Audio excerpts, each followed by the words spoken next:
Do you want some rustic abandoned factory that was somehow reworked into an art gallery with apartments and a rainy coffee shop and exterior garden like I do? Why not? Why not make it dark too? Heaven knows that I love my glowy RGB stuff, so let's make it pop and call it self-expression. Oh yeah, and I love doing extreme trials just in case my love of the Landwaffle mount didn't come barging through the past videos that I have now filled my house with trophies from my trials. Welcome to housing in Final Fantasy XIV, and this week has kind of sucked for me on a whole different level, so I figured why not honestly just talk about housing, because this is one of the systems that I truly enjoy the most in the game and has really been a source of like relaxation, relief, and just it's been a very fun, distracting set of content that I've really enjoyed. But more specifically, I want to talk about on why housing is so important in Final Fantasy XIV and why I'd argue it's actually one of the most fundamental pillars of the game and adds a level of engagement and just rather a different content than what most other games offer, and it's genuinely a unique experience, very custom to Final Fantasy XIV, and from that I'm gonna say that it probably sounds cheap, everything that I said, but hopefully I can convey why I feel this way in this video to you. There are going to be 5 points that I'm going to try and cover in this video, which is going to be, first of all, your own zone for you and your FC members. FC means free company. If you're coming from World of Warcraft, that's like a guild. The second one is going to be genuinely compelling content. The third one is going to be housing savage, but we're talking about decorating.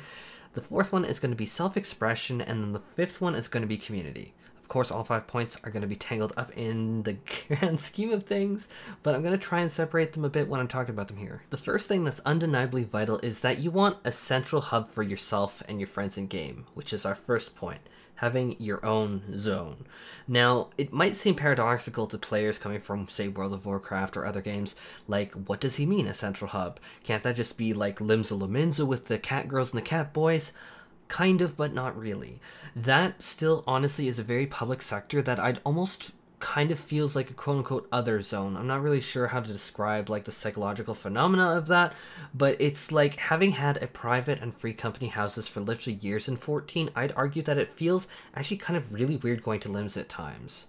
Let me try and explain this from my past experience when you flip the equation on its head, like me going from Final Fantasy XIV to World of Warcraft. I remember walking around Oribos extremely sad that I really had nowhere to go that was like my own place.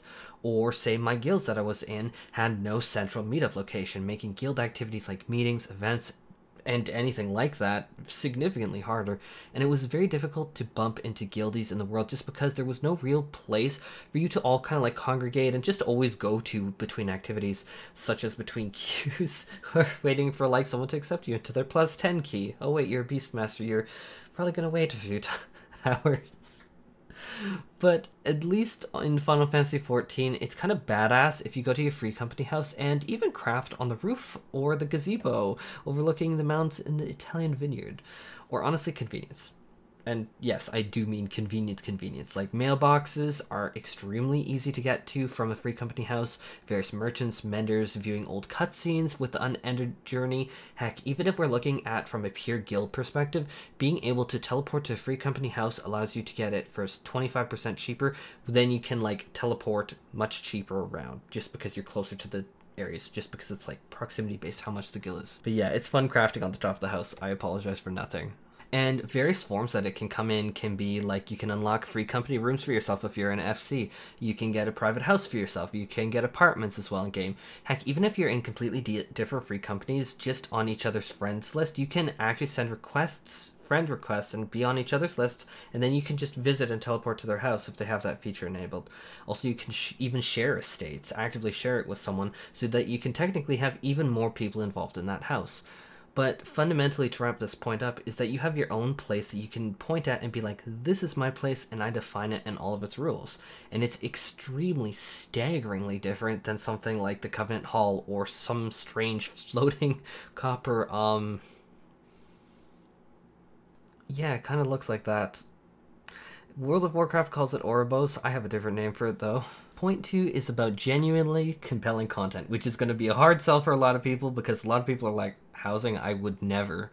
So the housing system in and of itself is an extremely intricate and extremely in-depth system, having outdoor to indoor items literally in the hundreds of items. There is so many options for what you can do. It's incredible. And almost all of them are fully dyeable too. So you can customize your exteriors, your interiors, your lights, your floors, your fences, place trees down, gazebos, gardens, aetherites, mailboxes, or indoor furnishings. Like, some of them are so bizarre and allow you to showcase off so much. Like, say, raid achievements. Did you farm this extreme trial until your fingers wore off? Sweet, show that baby off. Or what about getting onto the top floor of heaven on high? Slam that baby down right there. But more on that in self-expression.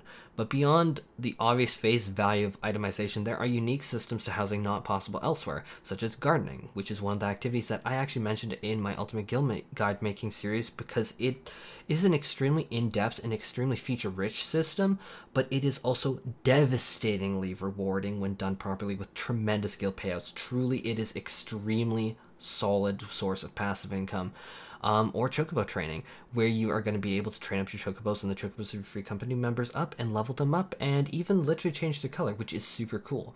My third point is going to be like airships for free companies. I'll throw in submersibles in here too, like the submarines, because this is actually a really big deal, that some of the items that can be acquired from airships and submersibles are actually going to be some of the most expensive luxury items in the game. And like, I'm thinking about like Marine Wax Ester.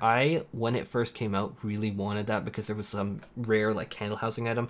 Point is, really good unique system.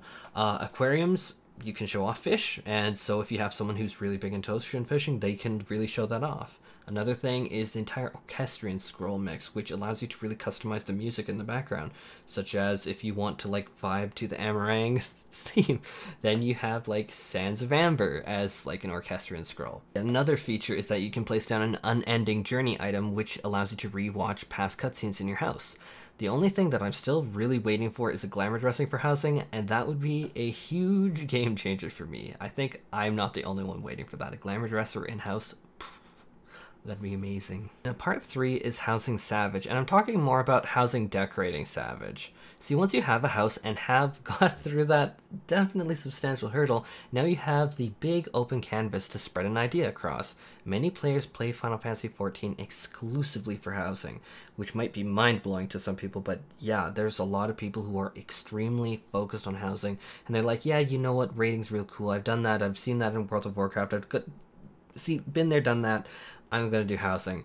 And like, this is like their form of raiding, and that's like perfecting their house, sharing with others, getting the color palettes right, getting the lighting down, making everything just a cohesive, really beautiful piece of art almost. And I'd argue definitely some of these are definitely art pieces. Like, there was one that really struck me, and this is actually a few years old now, which was literally putting in like a city inside of a large house, and it was like all these different buildings with all these different layers. It was absolutely incredible to see.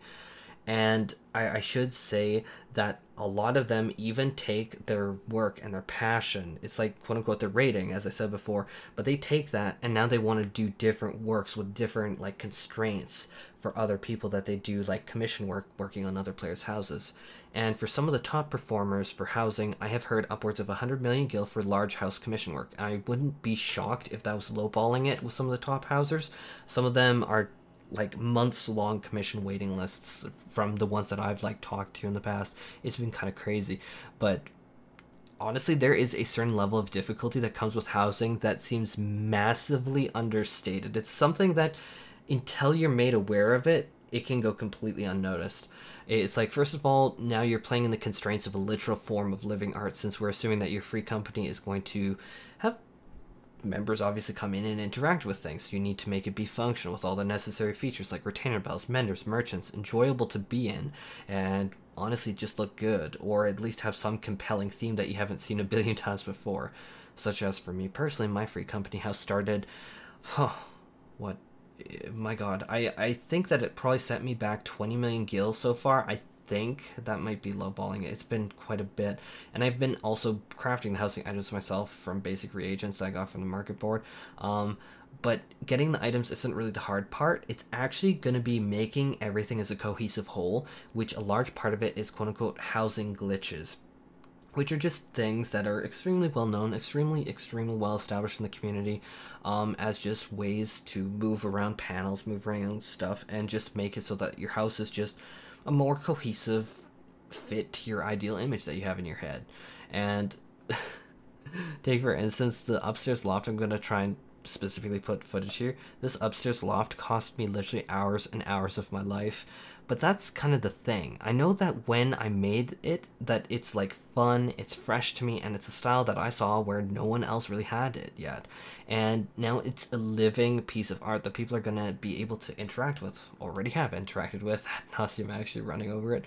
And that's kind of the crazy thing about housing, which is part 4. Self-expression. When it comes to expressing yourself in games, oftentimes we focus purely on the pilot of the character, which is undeniably pivotal. Fundamentally, your character and being able to pilot it well, such as through savage raids, and understand your full toolkit and capabilities is huge. Like me on Rothgar, I need to know exactly what my hitbox is or I'm gonna get smacked. But honestly, expression goes of like yourself goes way beyond that in what sorts of armor or weapons you use, such as you're going to see like glamour competitions, transmog competitions be extremely important forms of self-expression. But even further than that, the housing system allows you to express yourself in a medium that few games allow. It's a persistent, standing entity, which is going to have a specific plot number in a specific region that you and your free company members and even players from other worlds on the same data center can come and experience. It is actually in a literal neighborhood. So it's a really fully formed expression of yourself that can be really showcased to others. Which, screw it, I guess 0.5 is coming in here. But let's say you wanted a darker theme, then go for it. If you wanted a bright theme with tons of flowers and grass and flower pots, you can do that. If you want some rustic abandoned factory that was reworked into an art gallery with apartments and a rainy coffee shop and an exterior garden like I do, why not? I'm doing that. And I love Extreme Trials, and yeah, as I said at the start of this video, I slammed all of the Extreme Trial trophies through the raid, and I made it kind of like an art gallery. And really, it's kind of the payoff for all that time, dedication, and effort to do, kind of as part 3 expressed, is that this piece that you make, everything that you've put together, is really a form of your self-expression that persists even when you're completely offline and logged off. It is a form of expressing yourself way beyond like, oh, I want to dye my sweater pink and have like pink Nyan cat ears to look really trolly. It's much different. Like, it's a completely different medium, and it's not something that a lot of people really highlight, which I think is actually really unfortunate. And I think that it is so inherently unique, this ability to showcase this and have other people visit even when you're offline. It is so inherently unique to Final Fantasy XIV.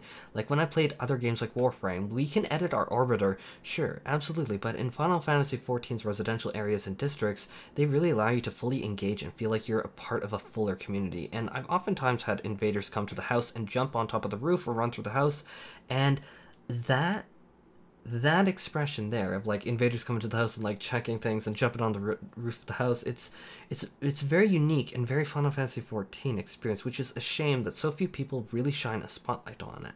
And it's really for all of these reasons combined that I truly do and fully recommend the housing system to everyone. I think that it's a brilliant system, and I think that it is truly actually one of the pillars that makes Final Fantasy XIV so great.